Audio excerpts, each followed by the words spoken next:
একদিনের কথা, এক ছোট্ট গ্রামে ছিল এক রাখাল বালক।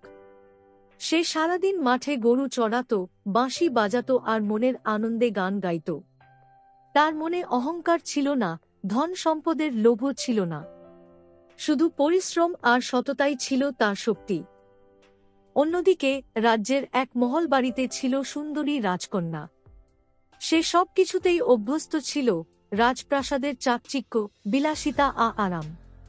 কিন্তু তার মন খুঁজত সত্যিকারের ভালোবাসা, খুঁজত সৎ ও নিঃস্বার্থ একজন মানুষকে।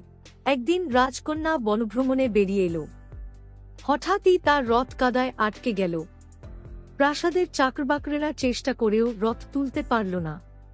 তখন সেই রাখাল বালক এগিয়ে এসে নিজের পরিশ্রমে রথটিকে কাদা থেকে বের করে দিল।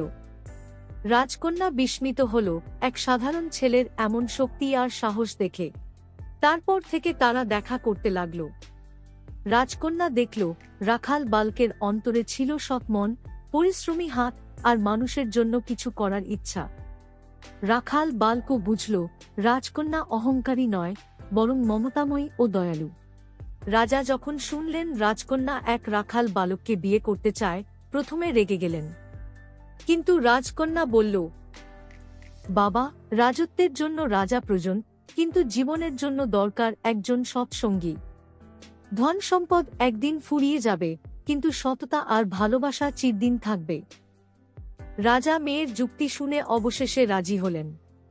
রাখাল বালক আর রাজকন্যার বিয়ে হল। কিন্তু রাজকন্যা শর্ত দিল, তুমি রাজপ্রাসাদের রাজা হবে না, মানুষের সেবক হবে। রাখাল বালক রাজকন্যার কথাই মানল। তারা দুজন মিলে রাজ্যের মানুষের সুখ দুঃখে পাশে দাঁড়াল। এভাবেই তাদের জীবন শিক্ষায় ভরে উঠল।